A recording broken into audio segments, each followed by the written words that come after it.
Ram Ram ji. Enlightening journey के channel में आप सभी लोगों का बहुत बहुत स्वागत है। मैं हूं आपकी दोस्त निशा तनवर। रोज़ की तरह आपके साथ एक नई वीडियो शेयर करती रहती हूं। आज भी आपके लिए एक नई वीडियो लेकर आई हूं, वो है अष्टावक्र गीता का पार्ट 1 या पार्ट 2, दोनों ही मिक्स हैं ये।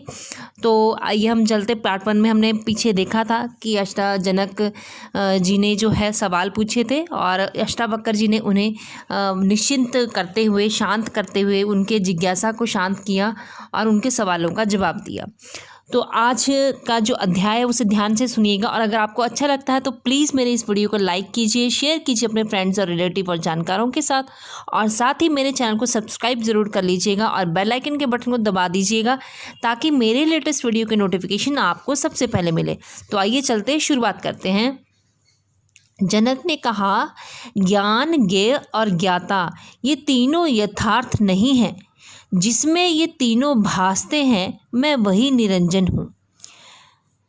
जो भी दिखाई पड़ रहा है, जिसे दिखाई पड़ रहा है, और इन दोनों के बीच जो संबंध है, यानी कि जो दिखाई पड़ रहा है और जिसे दिख रहा है, वो उन दोनों के बीच का जो संबंध है वो ज्ञान का दर्शन है, ज्ञान का या दर्शन का, यानी कि ज्ञान भी मिल रहा है और दर्शन भी हमें मिल रहा है। जनक कहते हैं, आज मैं जागा और मैंने देखा, यह सब स्वप्न है। जो जागा है और जिसने इन तीनों को देखा है, स्वप्न की तरह तिरोहित होते, वही केवल सत्य है। तो तुम साक्षी को दृष्टा मत समझ लेना। भाषा कोश में तो साक्षी का अर्थ दृष्टा ही लिखा है, लेकिन साक्षी दृष्टा से भी गहरा शब्द है। दृष्टा में साक्षी की पहली झलक मिल जाती है। साक्षी में दृष्टा का पूरा भाव, पूरा फूल खिलता है। दृष्टा तो भी बंटा है, दृष्टा है तो दृश्य भी होगा, और दृश्य और दृष्टा दोनों के बीच का संबंध दर्शन, ज्ञान भी होगा, जो अभी तो अखंड है। जहाँ जहाँ खंड है वहाँ वहाँ स्वप्न है, क्योंकि अस्तित्व जो है अखंड होता है, वो अखंड है। जहाँ जहाँ हम बांट लेते हैं, सीमाएं बनाते हैं, वे सारी सीमाएं व्यवहारिक हैं, पारमार्थिक नहीं हैं। जितनी भी सीमाएं हम बनाते हैं वो व्यवहारिक होती हैं, पारमार्थिक नहीं होती हैं। आपने देखा होगा कि अपने पड़ोसी के मकान से अलग करना, यानी कि जो दीवारें आप खींच लेते, कोई रेखा आप खींच लेते हो, कोई दीवार खड़ी कर देते हो या कोई बागुड़ लगा लेते हो, लेकिन उससे क्या होता, उससे पृथ्वी तो नहीं बढ़ती ना। हिंदुस्तान पाकिस्तान को अलग करने के लिए हम नक्शे पर सीमाएं खींच देते हैं, लेकिन सीमा नक्शे पर होती है। पृथ्वी अखंड है, उसे खंडित नहीं किया जा सकता। तुम्हारे आंगन का आकाश और तुम्हारे पड़ोसी के आंगन का आकाश अलग अलग नहीं है, एक ही है। तुम्हारे आंगन को बांटने वाली दीवार आकाश को नहीं बांटती है। जहाँ जहाँ हमने बांटा है वहाँ ज़रूरत है, इसलिए बांटा गया है।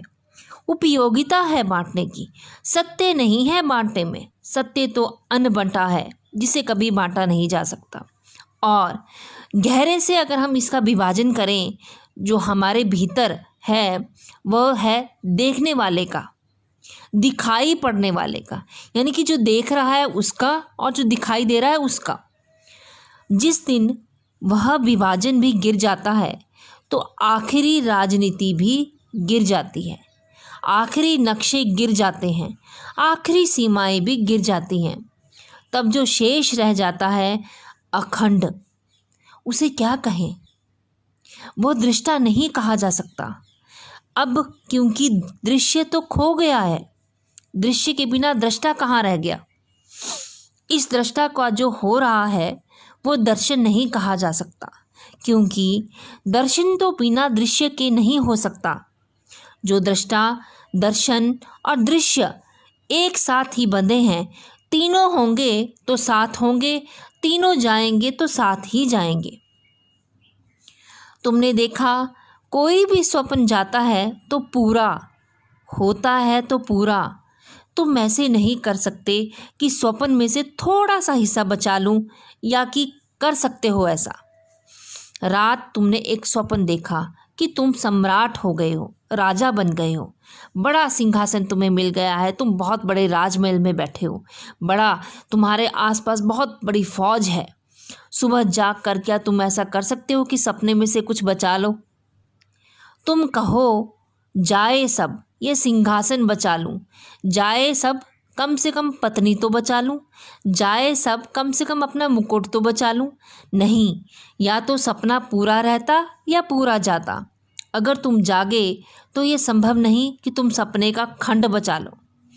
दृष्टा, दृश्य, दर्शन एक ही स्वप्न के 3 अंग हैं।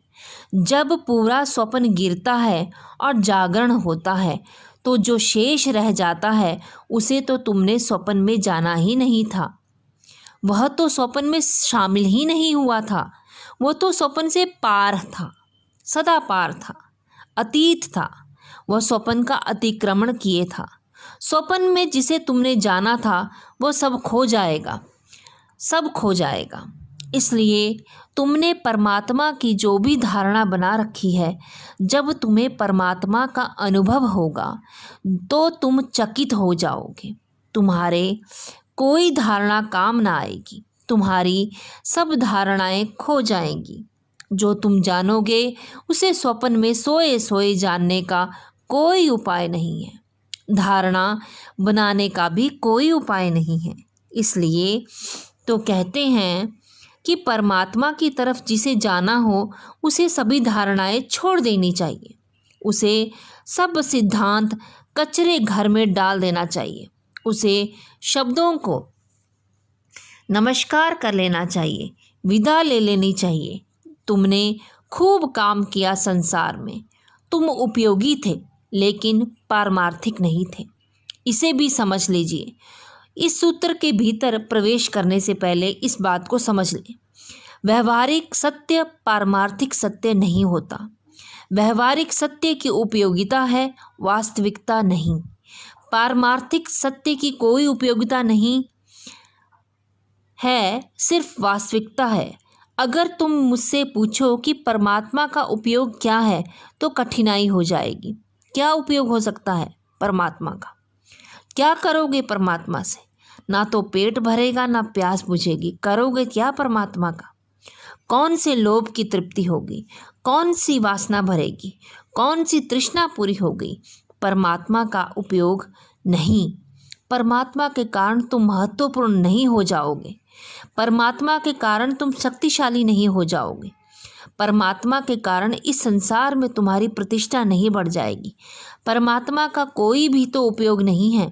इसलिए तो जो लोग उपयोग के दीवाने हैं वे परमात्मा की तरफ नहीं जाते हैं।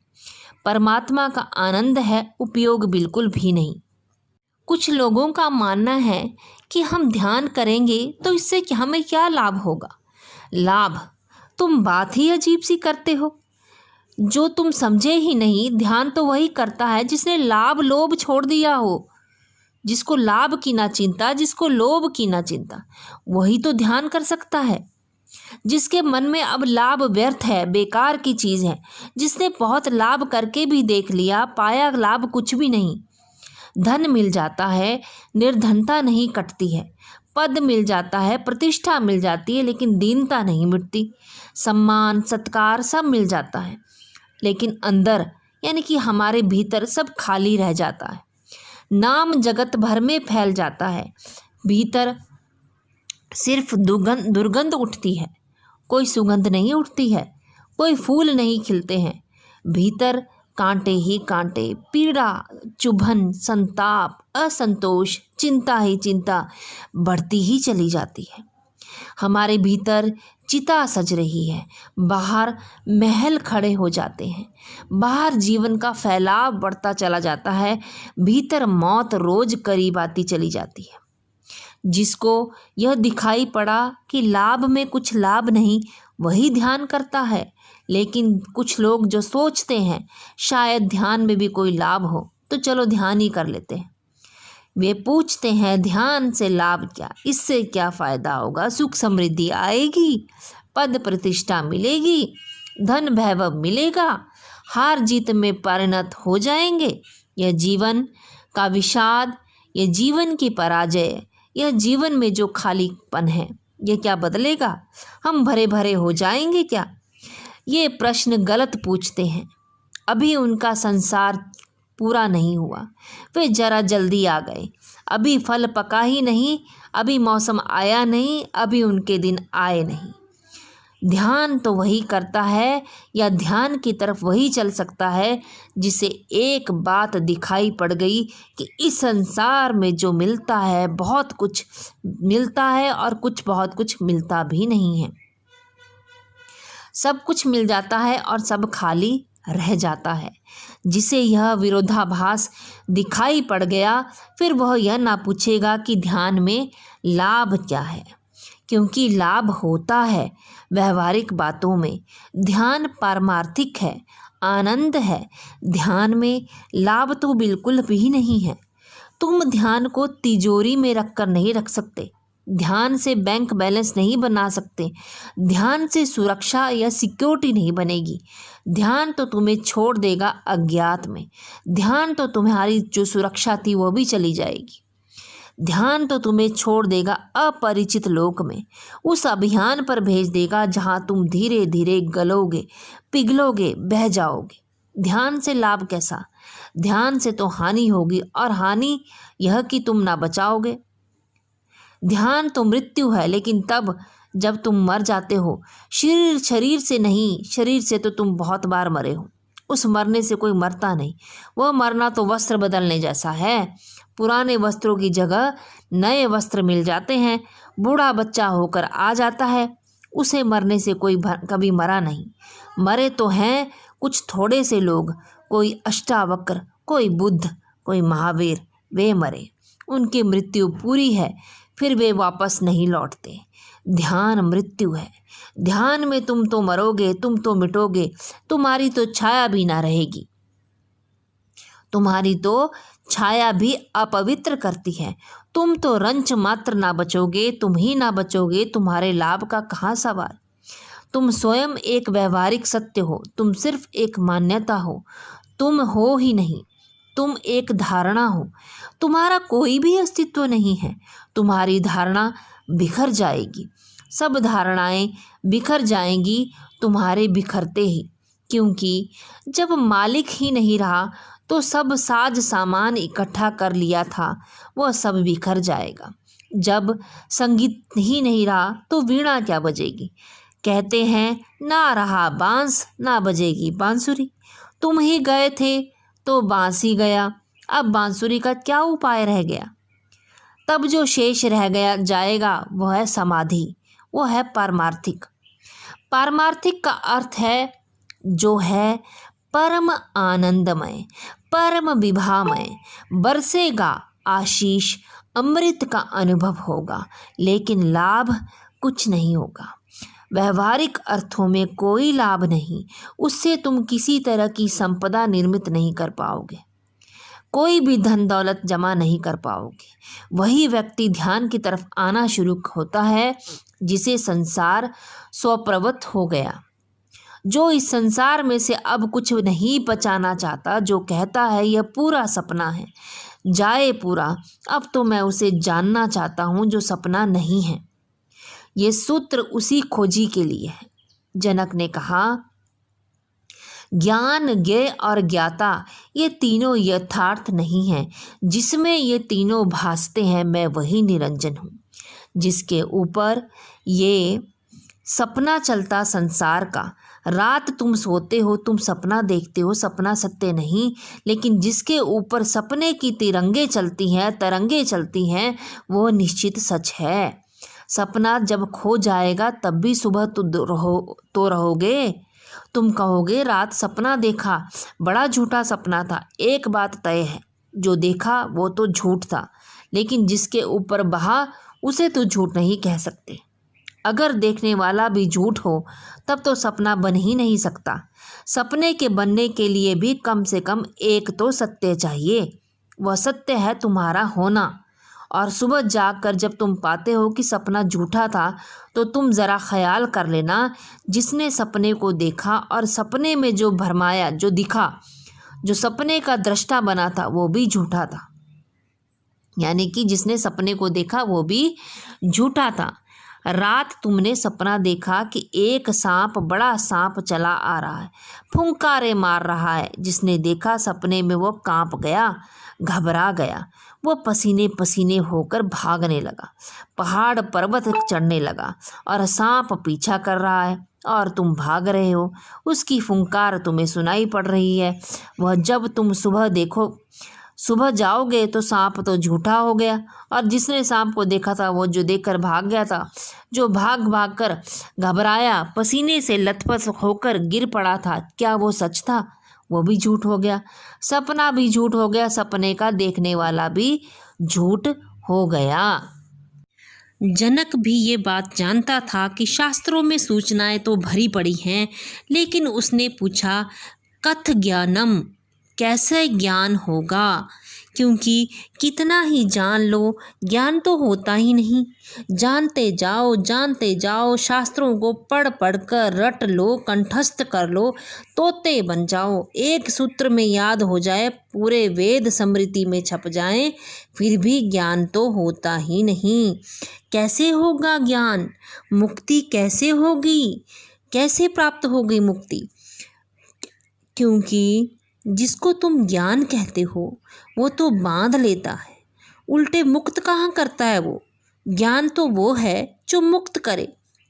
जीसस ने कहा है कि सत्य तो वो है जो मुक्त करता हो, ज्ञान तो वही है जो मुक्त करे।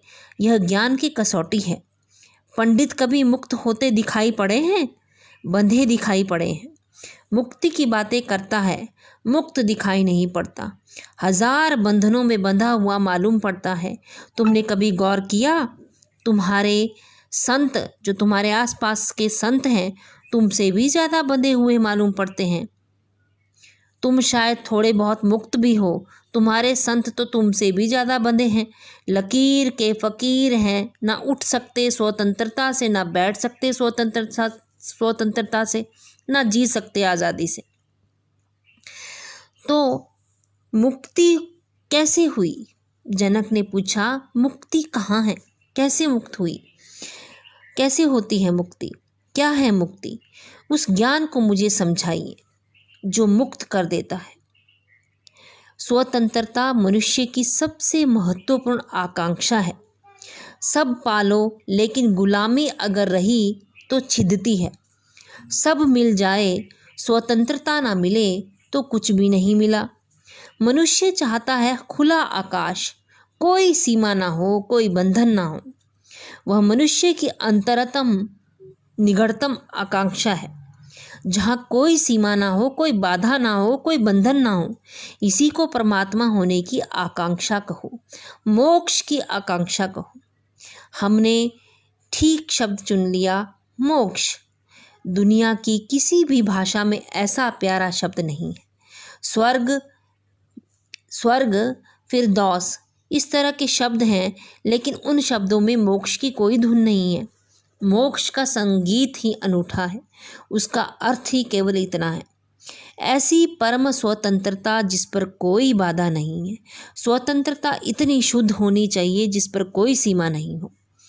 जनक ने पूछा, कैसे होगी मुक्ति और कैसे होगा वैराग्य? हे प्रभु, मुझे समझाकर कहिए। अष्टावक्र ने गौर से देखा होगा जनक की तरफ, क्योंकि गुरु के लिए वही पहला काम है कि जब कोई जिज्ञासा करे तो वह उसे गौर से देखे। जिज्ञासा किस स्रोत से आती है, कौन से सोर्स से आ रही है, पूछने वाले ने क्यों पूछी है ये बात। उत्तर तो सभी सार्थक हो सकता है जब प्रश्न उत्तर तभी सार्थक हो सकता है जब पूछने वाला, यानी कि जो प्रश्न किया गया है, वो समझ में आ जाए, वह साफ हो जाए। ध्यान रखना, सद्ज्ञान को उपलब्ध व्यक्ति, सद्गुरु तुम्हारे प्रश्न का उत्तर नहीं देता, तुम्हें उत्तर देता है। तुम क्या पूछते हो इसकी फिक्र कम है, तुमने क्यों पूछा है, तुम्हारे पूछने के पीछे अंतर चेतन में जो तुम्हारे क्या छिपा है, वो जाल क्या है, तुम्हारे प्रश्नों की आड़ में कौन सी आकांक्षाएं छिपी हैं। दुनिया में 4 तरह के लोग हैं, ज्ञानी, मुमुक्षु, अज्ञानी और मूढ़। और दुनिया में 4 ही तरह की जिज्ञासाएं होती हैं। ज्ञानी की जिज्ञासा तो निशब्द होती है। कहना चाहिए ज्ञानी की जिज्ञासा तो जिज्ञासा होती ही नहीं। जान लिया, जानने को कुछ बचा नहीं, यानी कि ज्ञानी तभी बनाना वो उसने सब कुछ जान लिया है, अब जानने को कुछ शेष नहीं। पहुंच गए, चित्त निर्मल हुआ, शांत हुआ, घर लौट आए, विश्राम में आ गए। तो ज्ञानी की जिज्ञासा तो जिज्ञासा जैसी होती ही नहीं। इसका यह अर्थ नहीं कि ज्ञानी सीखने को तैयार नहीं होता। ज्ञानी तो सरल छोटे बच्चे की तरह हो जाता है, सदा तत्पर सीखने को। जितना ज़्यादा तुम सीख लेते हो उतनी ही सीखने की तत्परता बढ़ जाती है। जितने तुम सरल और निष्कपट होते चले जाते हो उतने ही सीखने के लिए तुम खुल जाते हो। आए हवाएं तुम्हारे द्वार खुले पाती हैं। आए सूरज तुम्हारे द्वार पर दस्तक नहीं देनी पड़ती। आए परमात्मा तुम्हें सदा तत्पर पाता है। ज्ञान को संग्रहित नहीं करता। ज्ञानी सिर्फ ज्ञान की क्षमता को उपलब्ध होता है। इस बात को ठीक से समझ लेना, क्योंकि पीछे यह काम पड़ेगी। ज्ञानी का केवल इतना ही अर्थ है कि जो जानने के लिए बिल्कुल खुला है, जिसका कोई पक्षपात नहीं, जानने के लिए जिसके पास कोई पर्दा नहीं, जिसके पास जानने के लिए कोई पूर्व नियोजित योजना नहीं, कोई ढांचा नहीं। ज्ञानी का अर्थ है ध्यानी, जो ध्यान पूर्ण है। तो देखा होगा अष्टावक्र ने गौर से जनक में झांक कर कि यह व्यक्ति ज्ञानी तो नहीं है, यह ध्यान का तो उपलब्ध नहीं हुआ है, अन्यथा इसकी जिज्ञासा मौन होती, उसमें शब्द नहीं होते। बुद्ध के जीवन में ये एक बात उल्लेख आती है कि एक फकीर मिलने आया, एक साधु मिलने आया, एक परिवाजक घुमक्कड़। उसने आकर बुद्ध से पूछा, पूछने योग्य शब्द मेरे पास नहीं, क्या पूछना चाहता हूँ उसे शब्दों में बांधने की मेरे पास कोई कुशलता नहीं। आप तो जानते ही हैं, समझ ले, जो मेरे योग्य हो कह दें। यह ज्ञानी की जिज्ञासा है। बुद्ध चुप बैठे रहे, उन्होंने कुछ भी नहीं कहा। घड़ी भर बाद जैसे कुछ घटा। वो जो आदमी चुपचाप बैठा बुद्ध की तरफ देखता रहा था, उसकी आंख से आंसुओं की धार लग गई। चरणों में झुका, नमस्कार किया और कहा, धन्यवाद, खूब धन्यभागी हूँ, जो लेने आया था आपने दे दिया। वह उठकर चला भी गया। उसके चेहरे पर अपूर्व आभा थी, वो नाचता हुआ गया। बुद्ध के आसपास के शिष्य बड़े हैरान हुए। आनंद ने पूछा, भंते भगवान, पहेली हो गई। पहले तो यह आदमी कहता है कि मुझे पता नहीं कैसे पूछूं, पता नहीं किन शब्दों में पूछूं, यह भी पता नहीं कि क्या पूछने आया हूँ। फिर आप तो जानते ही हैं, सब देख लें, मुझे जो मेरे लिए ज़रूरी हो कह दें। पहले तो यह आदमी ही जरा पहेली था, यह कोई ढंग न हुआ पूछने का। और जब तुम्हें यही पता नहीं कि क्या पूछना है तो पूछना ही क्यों है? पूछना क्या है? खूब रही, फिर वही बात खत्म ना हुई। आप चुप बैठे सो चुप बैठे रहे। आपको कभी ऐसा मौन कभी देखा नहीं। कोई पूछता है तो आप उत्तर देते हैं। कभी कभी तो ऐसा होता है कि कोई पूछता ही नहीं है तो भी आप उत्तर देते हैं। आपकी करुणा सदा बहती रहती है। क्या हुआ अचानक कि आप चुप रह गए और आंख बंद हो गई? और फिर क्या रहस्यमय ऐसी घटना घटी कि वह आदमी रूपांतरित हो गया, आंसू उसकी आंखों से बहने लगे। हमने उसे बदलते देखा, हमने उसे किसी और ही रंग में डूबते देखा, आंसुओं से भरा हुआ गदगद होते हुए देखा। वो चरणों में झुक गया, उसकी सुगंध हमें भी छुई। वह क्या हो गया? आप कुछ बोले नहीं, उसने कुछ सुना नहीं। और हम भी तो इतने दिनों से, वर्षों से आपके पास खड़े हैं, हम पर तो आपकी कृपा कभी ऐसी हुई नहीं। यह प्रसाद जो आपने उसे दिया है हमें क्यों नहीं मिला? लेकिन ध्यान रहिए, उतना ही मिलता है जितना तुम ले सकते हो। बुद्ध ने कहा, सुनो, घोड़े आनंद से घोड़े की बात की, क्योंकि आनंद क्षत्रिय था, बुद्ध का चचेरा भाई था और बचपन से ही घोड़े का बड़ा शौक था उसे। घुड़सवार था, प्रसिद्ध घुड़सवार था, प्रतियोगी था बड़ा। उन्होंने कहा, सुनो आनंद, बुद्ध ने कहा, घोड़े 4 प्रकार के होते हैं। एक तो मारो भी तो भी टस से मस नहीं होते। रही से रहित घोड़े, जितना मारो उतना ही हठ योगी हो जाते हैं, बिल्कुल हठ ही बांध कर खड़े हो जाते हैं। तुम मारो तो वे जिद बना लेते हैं कि देखे कौन जीतता है। फिर दूसरे तरफ के घोड़े होते हैं, मारो तो चलते हैं, ना मारो तो नहीं चलते, कम से कम पहले से बेहतर। फिर तीसरे तरह के घोड़े होते हैं, कोड़ा फटका से मारना जरूरी नहीं, सिर्फ कोड़ा फटकारो, आवाज़ काफ़ी है। और भी कुलीन होते हैं, दूसरे से बेहतर। फिर आनंद, तुझे जरूर पता होगा, ऐसे भी घोड़े होते हैं कि कोड़े की छाया देखकर भागते हैं, फटकारना भी नहीं पड़ता। यह ऐसे ही घोड़ा था, छाया काफ़ी है। अष्टावक्र ने देखा होगा गौर से, देखा होगा अष्टावक्र ने कि ज्ञानी तो नहीं है जनक, अज्ञानी है। फिर क्या, अज्ञानी भी नहीं है, क्योंकि अज्ञानी तो अकड़ीला होता है, अकड़ से भरा हुआ होता है। अज्ञानी तो झुकना जानता ही नहीं है। यह तो मुझे 12 साल की उम्र के लड़के के पैरों में झुक गया, साष्टांग दंडवत प्रणाम किया है। यह अज्ञानी के लिए असंभव है। अज्ञानी तो इसको मैं समझ नहीं सकता हूँ। मैं जानता ही हूँ कि मुझे कौन समझाएगा।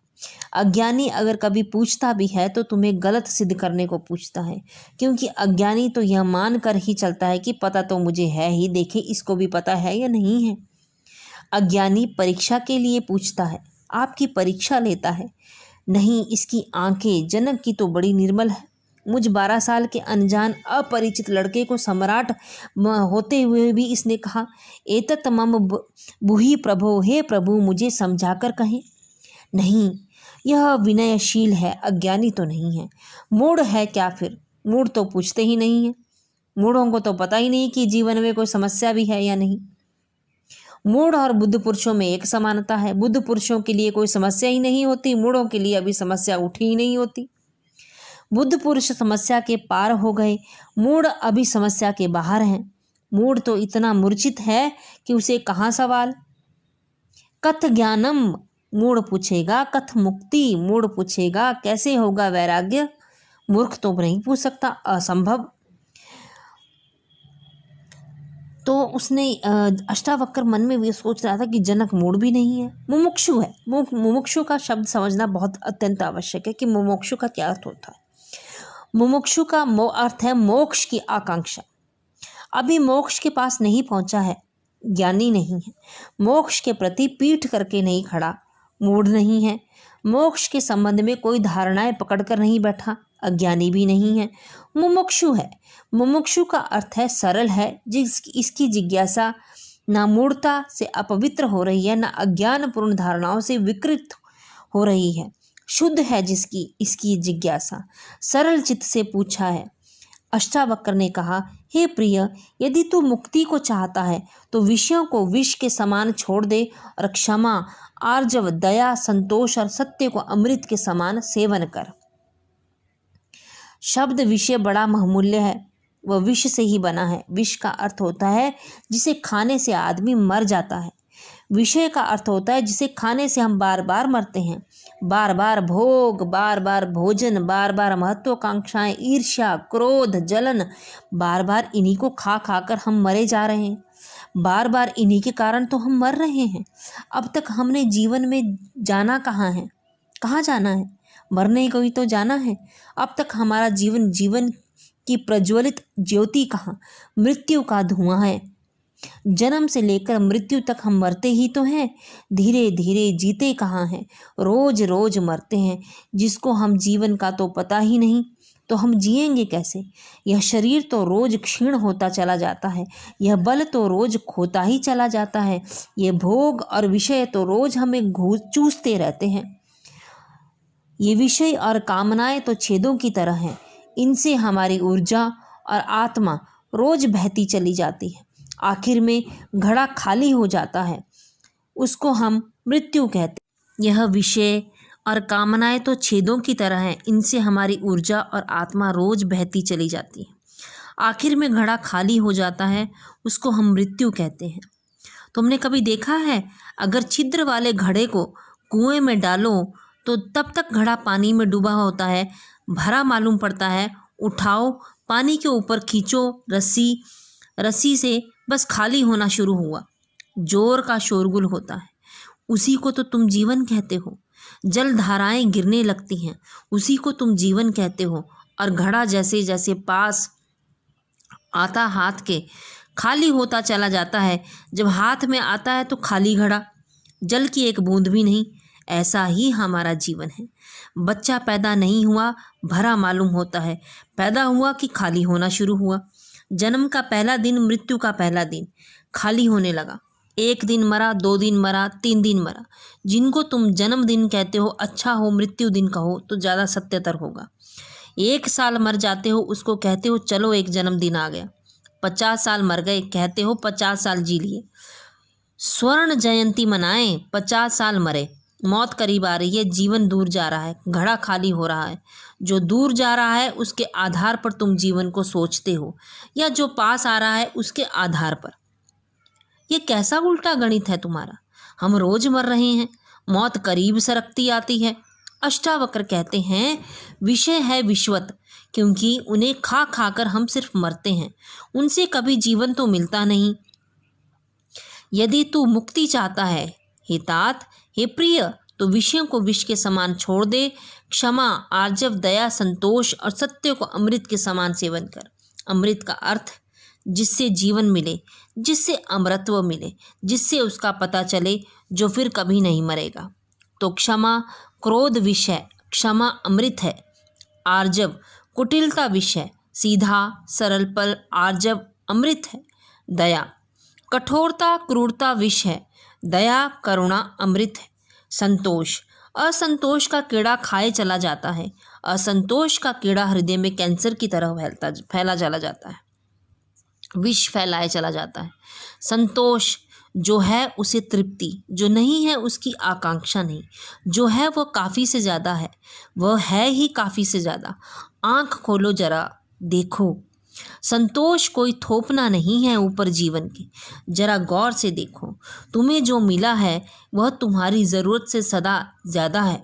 तुम्हें जो चाहिए वो मिलता ही रहा है, तुमने जो चाहा है वो सदा मिल गया है।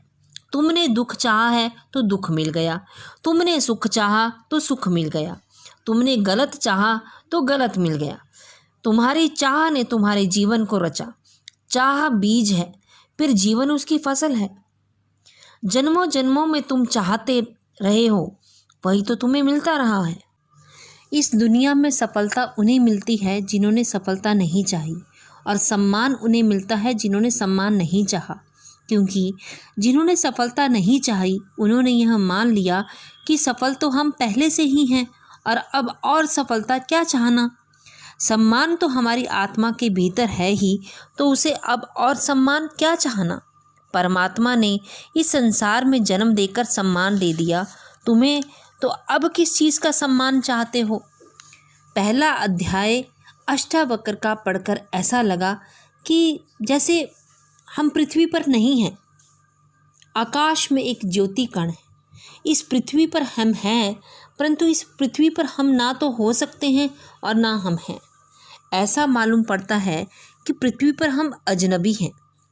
देह ने घर कर लिया है, शरीर, लेकिन ये शरीर यह हमारा घर नहीं है।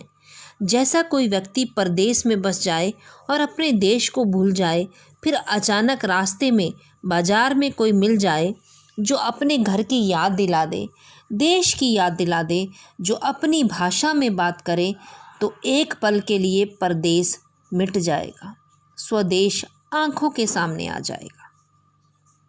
शास्त्र का भी यही मूल्य है। शास्त्रों में बताए वचनों का यही अर्थ है कि उनके सुनकर हम यहाँ नहीं रह जाते हैं, वहाँ के हो जाते हैं जहाँ पर होना चाहिए।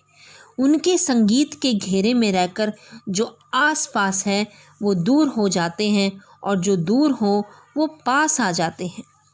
अष्टावक्र के वचन बहुत ही अनूठे हैं। सुनोगे तो बार बार ऐसा ही होगा, बार बार महसूस होगा कि आप पृथ्वी के नहीं हो, आकाश के हो, क्योंकि वह वचन आकाश के हैं। वह वचन स्वदेश से आए हैं, उस स्रोत से आए हैं, उस सोर्स से आए हैं जहाँ से हम सभी का पृथ्वी पर आना हुआ है। और जहाँ हमें जाना चाहिए, और वहाँ जाए बिना हमें चैन प्राप्त नहीं हो सकता है। जहाँ हम हैं वो किराए का घर है, धर्मशाला है, परदेश है, स्वदेश है। कितना ही मान लो कि यह घर है, स्वदेश है, फिर भी सराय सराय ही होती हैं। कितना भी खुद को समझा लें, इसका भेद हमें मालूम नहीं पड़ेगा। कांटा चुभता ही रहता है और याद आती ही रहती है। और कभी ऐसे किसी सत्य के साथ मुलाकात हो जाए जो एक चुंबक की तरह खींच ले कि और दूसरी दुनिया का दर्शन करा दे, तो लगेगा कि हम इस पृथ्वी के हैं ही नहीं। इस पृथ्वी पर कोई भी नहीं है। इस पृथ्वी पर हम दिखाई तो पड़ते हैं, परंतु यह सत्य नहीं है। सत्यता तो आकाश में मालूम पड़ती है, क्योंकि हमारा स्वभाव, हमारा जो नेचर है वो आकाश का है। हमारी आत्मा यानी भीतर का आकाश, शरीर यानी पृथ्वी। हमारी आत्मा यानी भीतर का आकाश। आत्मा क्या है? आकाश है। और शरीर क्या है? पृथ्वी है। शरीर बना है पृथ्वी से, तुम बने हो आकाश से। तुम्हारे अंदर दोनों का मिलन हुआ है। तुम क्षितिज हो, जहाँ पर पृथ्वी और आकाश आपस में मिलते हैं। ऐसा दिखाई पड़ता है, लेकिन ऐसा होता नहीं है। चल पड़ो और चलते रहो, जन्मों जन्मों तक ऐसी जगह नहीं पहुँच सकते जहाँ पर आकाश और पृथ्वी से मिलता हो। पर ऐसा होता मालूम पड़ता है, पर होता नहीं है। क्षितिज कहीं पर है ही नहीं, पर दिखाई पड़ता है। जैसे बाहर क्षितिज है, वैसे ही हमारी अवस्था है, जहाँ भीतर भी कभी मिलन हुआ ही नहीं। हमारे अंदर हमने कभी मिलन किया ही नहीं। आत्मा परमात्मा से कैसे मिले? शरीर से। दूध पानी में मिल जाता है, क्योंकि दोनों पृथ्वी के हैं, परंतु आत्मा शरीर से कैसे मिले? दोनों कितने ही पास हों, पर मिलन असंभव है। सनातन के पास हो तो भी मिलन असंभव है। अष्टावक्र के वचनों को जानो तो हृदय के भीतर कील की तरह हैं, जो तुम्हारी सोई हुई याद को जगाएंगी, भूली बिसरी स्मृति को उठाएंगी। पल भर में के लिए आकाश जैसे खुल जाएगा, सूरज की किरणों से भर जाएगा प्राण। कठिनाई हो गई, क्योंकि यह अनुभव जो हमें होगा वो हमारे जीवन के उल्टा होगा, विपरीत होगा। और यह घटाएं जब छंट जाएंगी, दूर हो जाएंगी, हट जाएंगी, तो यह तुम्हारे कारण नहीं हटेंगी, ये तुम्हारे कारण नहीं छटी हैं। यह तो साक्षात किसी के वचनों का परिणाम है।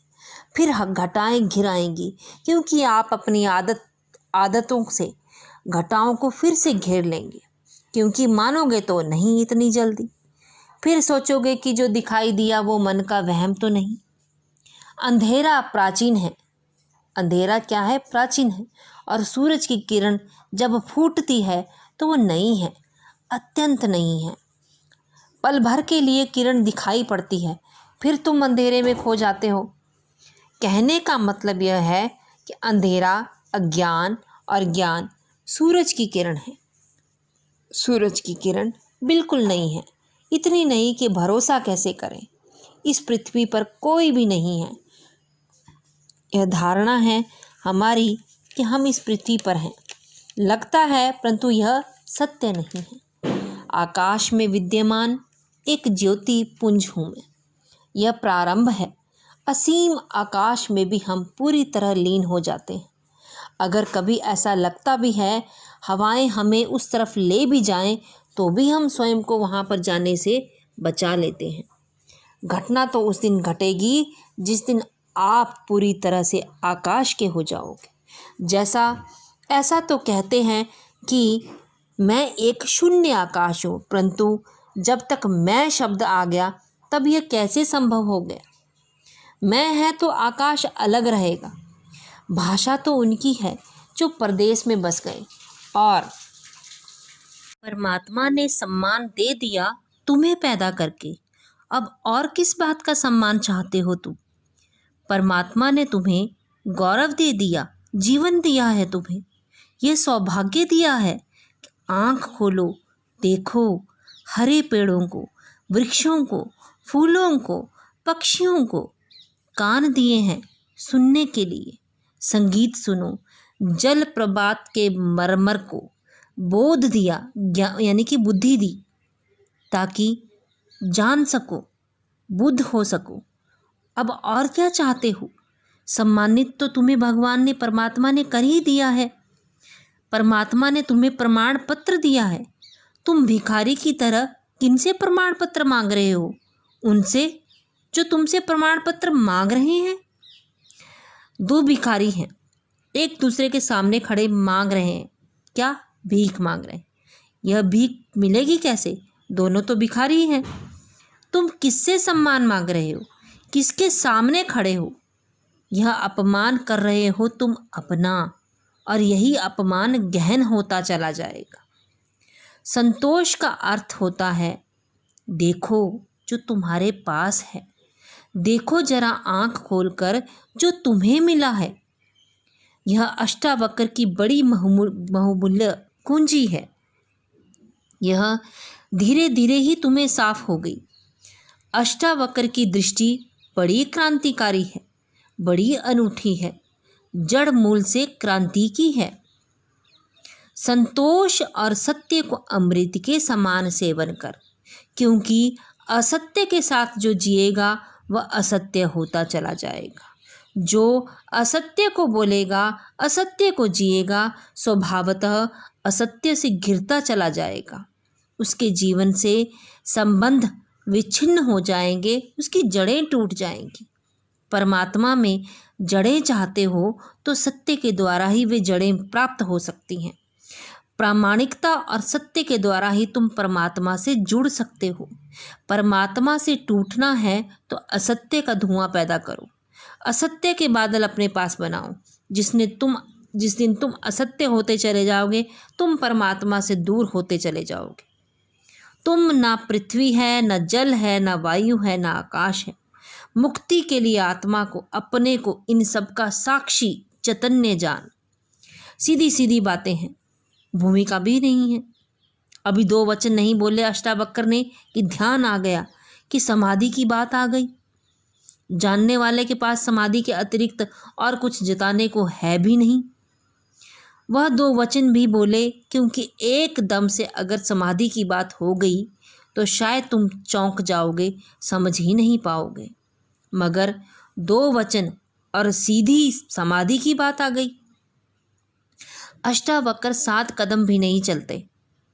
बुद्ध तो 7 कदम चले, 8वें कदम पर तो समाधि है। अष्टावक्र तो पहला कदम ही समाधि का उठाते हैं। तू ना पृथ्वी, ना जल, ना वायु, ना आकाश, ऐसी प्रतीति में अपने को घिर कर। मुक्ति के लिए आत्मा को, अपने को, इन सब का साक्षी चैतन्य जान। साक्षी सूत्र है, इससे महत्वपूर्ण सूत्र और कोई भी नहीं। देखने वाले बनो, जो हो रहा है उसे होने दो, उसमें बाधा डालने की ज़रूरत नहीं है। यह शरीर तो जल है, मिट्टी है, अग्नि है, आकाश है। तुम इसके भीतर वह दिए हो जिसमें ये सब जल, अग्नि, मिट्टी, आकाश, वायु प्रकाशित हो रहे हैं। तुम दृष्टा हो, इस बात को गहन करो। यह इस जगत में सर्वाधिक बहुमूल्य सूत्र है। साक्षी बनो, इसी से होगा शान, इसी से होगा वैराग्य, इसी से होगी मुक्ति। यदि तू शरीर को अपने से अलग कर और चैतन्य में विश्राम करके खड़ा हो जाएगा, तू अभी ही सुखी और शांत और बंध मुक्त हो जाएगा। इसीलिए तो मैं कहता हूँ यह जड़ मूल से क्रांति है। इतनी हिम्मत से नहीं कहते हैं, अभी ही करो अभ्यास। जन्म जन्म लगेंगे तब जाके सिद्धियां प्राप्त होंगी। यदि तू शरीर को अपने से अलग कर और चैतन्य में विश्राम कर ले, अगर तूने एक बात देखनी शुरू कर दी कि मैं ये शरीर नहीं हूँ, यानी कि शरीर मैं नहीं हूँ, मैं कर्ता और भोगता नहीं हूँ, ये जो देखने वाला मेरे भीतर छिपा है, जो सब देख रहा है। बचपन था, कभी तो बचपन देखा, फिर जवानी आई तो जवानी देखी, फिर बुढ़ापा आया तो बुढ़ापा देखा। बचपन नहीं रहा तो मैं बचपन तो नहीं हो सकता। आया और गया, मैं तो हूँ। जवानी नहीं रही तो मैं जवानी तो नहीं हो सकता। आई और गई, मैं तो हूँ। बुढ़ापा आया जा रहा है तो मैं बुढ़ापा नहीं हो सकता, क्योंकि जो आता है जाता है वो मैं कैसे हो सकता हूँ। मैं तो सदा हूँ। आत्मा सदा है। आत्मा पर किसी का जोर नहीं है। जिस पर बचपन आया, जिस पर जवानी आई, जिस पर बुढ़ापा आया, जिस पर हजार चीज़ें आई और गई, मैं वही शाश्वत हूँ। स्टेशनों की तरह बदलती रहती है बचपन, जवानी, बुढ़ापा। जन्म यात्री चलता चला जाता है। तुम स्टेशन के साथ अपने को एक तो नहीं समझ लेते। पूना की स्टेशन पर तुम ऐसे तो नहीं समझ लेते कि मैं पूना हूँ। फिर पहुँचे कहीं और तो ऐसा मान लिया कि मैं यहाँ पे पहुँच गया। फिर तुम पहुँचे शिमला, तुमने पहुँच लिया कि मैं अब यहाँ तो नहीं पहुँच गया। तुम तो यात्री हो, तुम तो दृष्टा हो जिसने इन जगहों को देखा। तुम तो देखने वाले हो। जो हो रहा है उसमें से देखने वाले को अलग कर लो। शरीर को अपने से अलग कर चैतन्य में विश्राम करो, और करने योग्य कुछ भी नहीं। समर्पण। वैसे अष्टावक्र का जो सूत्र है विश्राम, यानी कि रेस्ट, करने को तो कुछ भी नहीं है। ध्यान कैसे करें, कुछ लोग पूछते हैं ध्यान कैसे करें। गलत लोग पूछते हैं, उन्हें पता ही नहीं है। अब क्या करोगे ध्यान? करो, कुछ ना कुछ तो करना ही पड़ेगा। अभी तुम्हें करने की खुजलाहट है, उसे पूरा करो। लेकिन धीरे धीरे उनको करवा करवा कर डालो। कुछ करने को नहीं है, क्योंकि जिसे तुम खोज रहे हो वो मिला ही हुआ है। क्योंकि जिसे तुम ढूंढ रहे हो उसे कभी खोया ही नहीं, उसे खोया ही नहीं जा सकता। वही तुम्हारे स्वभाव है। तुम ब्रह्मा हो, तुम सत्य हो। कहाँ खोजते हो, कहाँ भागे चले जा रहे हो? अपने को ही खोजने चले जा रहे हो।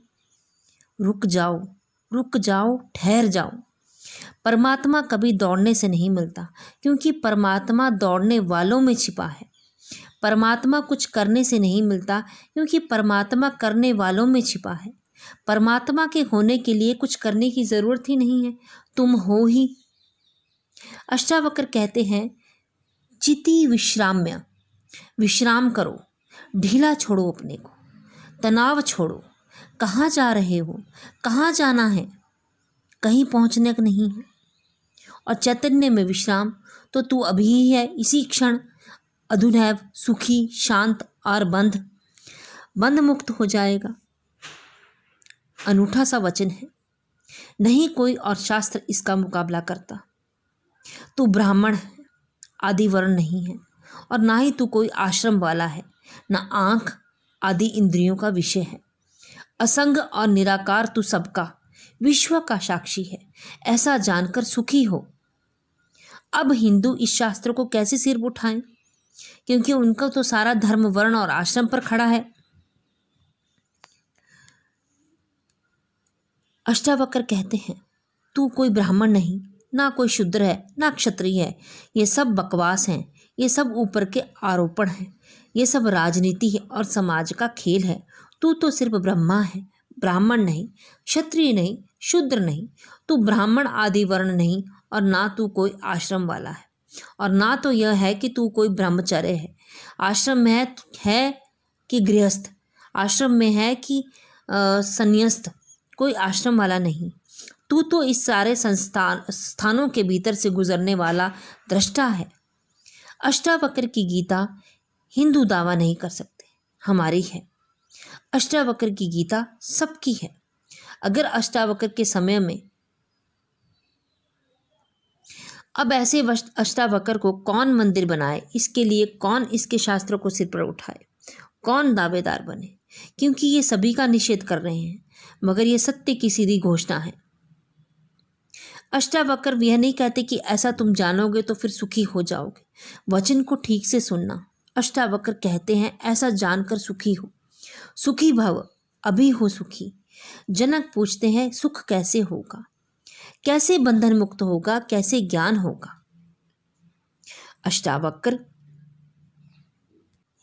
अष्टावक्र कहते हैं, अभी हो सकता है, क्षण मात्र की देरी भी नहीं लगेगी। इसे कल पर छोड़ने का कोई कारण नहीं है, स्थगित करने की कोई ज़रूरत नहीं है, टालने की कोई ज़रूरत नहीं है। घटना भविष्य में नहीं घटती, या तो घटती है या अभी या कभी नहीं घटती। जब घटती है तब अभी घटती है, क्योंकि अभी के अतिरिक्त कोई समय ही नहीं है। भविष्य कहाँ है? जब आता है तब अभी की तरह आता है। तो जो भी ज्ञान को उत्पन्न हुए हैं, अभी उत्पन्न हुए हैं, कभी पर मत छोड़ना। वह मन की चालाकी है। मन कहता है, इतनी जल्दी कैसे हो सकता है, तैयारी तो कर ले। मेरे पास बहुत से लोग आते हैं। अष्टावक्र भी जानते हैं, दुकान करनी हो तो अभी थोड़े खुल जाएगी, इकट्ठा करना पड़ेगा, आयोजन करना पड़ेगा, सामान लाना पड़ेगा, दुकान करनी पड़ेगी, आयोजन करना पड़ेगा, विज्ञापन करना पड़ेगा, वर्षों लग जाते हैं। इस जगत में कोई भी चीज़ अभी तो घटती नहीं, धीरे धीरे घटती है। अष्टावक्र भी जानते हैं, लेकिन एक घटना यहाँ ऐसी है जो अभी घटती है। वह परमात्मा है। वह तुम्हारी दुकान नहीं है, ना तुम्हारा परीक्षालय है, ना तुम्हारा विश्वविद्यालय है। परमात्मा क्रम से नहीं घटता, परमात्मा घट ही चुका है। आंख भर खोलने की देरी है। सूरज निकल चुका है, सूरज तुम्हारी आंख के लिए नहीं रुका है। तुम जब आंख खोलोगे तब निकलेगा। सूरज निकल चुका है, प्रकाश सब तरह भरा है। अहर्निश गज रहा है उसका नाद, ओंकार की ध्वनि सब तरह गूंज रही है। सतत अनाहत चारों तरफ गूंज रहा है। खोलो कान, खोलो आंख। आंख खोलने में कितना समय लगता है, उतना समय भी परमात्मा को पाने में नहीं लगता। पल ही पल भर तो लगते हैं पलक झपकने में। पल का अर्थ होता है जितना समय पलक को झपने में लगता है उतना पल, मगर परमात्मा को पाने में पल भी नहीं लगता। अभी हो सुखी, उधार नहीं है। अष्टावक्र का धर्म नगद कैश। हे व्यापक, धर्म और अधर्म, सुख और दुख मन के हैं, तेरे लिए नहीं है। तू ना तो करता है ना भोगता है, तू सर्वदा मुक्त है। मुक्ति हमारा स्वभाव है, ज्ञान हमारा स्वभाव है, परमात्मा हमारा होने का ढंग है, हमारा केंद्र है, हमारे जीवन की सुवास है, हमारा होना है। धर्म और अधर्म, सुख और दुख मन के हैं। ये सब मन की ही तरंगे हैं। बुरा किया, अच्छा किया, पाप किया, पुण्य किया, मंदिर बनाया, दान किया, सब मन के हैं। तू तो सदा मुक्त है, तू तो सर्वदा मुक्त है। मुक्ति की कोई घटना नहीं है, ना हमें घटानी है। मुक्ति तो घट चुकी है हमारे होने में।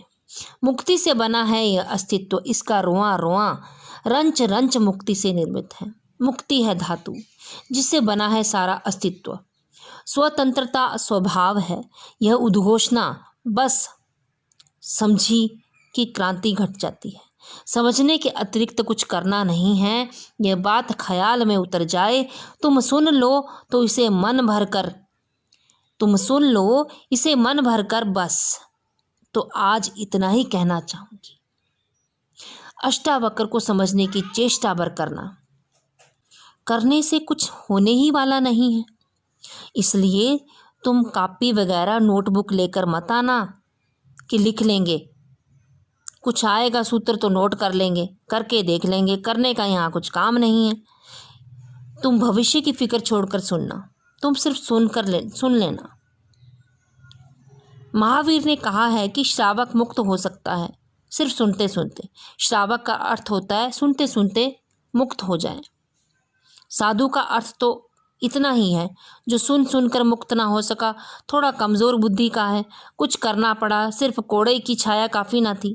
घोड़ा जरा कुजात है, कोड़ा फटकारा तब घोड़ा चला, या मारा तो थोड़ा चला। छाया काफ़ी है, तुम सुन लेना। सुनने मात्र से भी मुक्ति हो सकती है। अष्टावक्र के साथ एक बात याद रखना, कुछ करने को नहीं है, इसलिए तुम आनंद भाव से सुन सकते हो। इसमें कुछ निकालना नहीं है, फिर करके देखोगे। जो घटेगा वो सुनने में घटेगा। अभी हो जा मुक्त, अभी हो जा मुक्त। इसी क्षण हो जा। कोई रोक नहीं रहा, कोई बाधा नहीं है, हिलने की भी ज़रूरत नहीं है।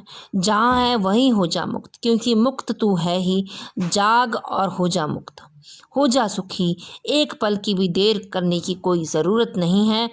छलांग है, सीढ़ियाँ नहीं हैं अष्टावक्र में, क्रमिक विकास नहीं है, सडन है, इसी क्षण में हो सकता है तू मुक्त। तो आज के इस वीडियो में मैं इतना ही आपको बताना चाहूँगी। नेक्स्ट वीडियो में मैं इसके आगे के पार्ट्स आपको बताऊँगी। धीरे धीरे मैं आपको समझा रही हूँ कि अष्टावक्र क्या कह रहा है। बहुत गहरी बातें हैं, बहुत ही गहरे विचार उन्होंने यहाँ अपने गीता में रखे हैं। इसे समझने के लिए बहुत शांति और एकांत में बैठकर आपको मेरी वीडियो सुननी होगी, तभी आपको ज्ञान की प्राप्ति हो गई। तो उम्मीद करती हूँ मेरी आज की वीडियो आपको अच्छी लगी होगी। अच्छी लगी है तो लाइक शेयर ज़रूर कीजिए और कमेंट सेक्शन में मुझे ज़रूर बताइएगा कि आपको मेरी ये जो अष्टावक्र की गीता है वो कैसी लगी। और सब्सक्राइब कीजिए मेरे इस चैनल को, साथ ही बेल आइकन के बटन को ज़रूर दबाएं ताकि लेटेस्ट वीडियो की नोटिफिकेशन आपको जल्द से जल्द मिले। नेक्स्ट वीडियो मैं आपके लिए जल्द से जल्द लेकर आऊँगी। तब तक के लिए राम राम जी।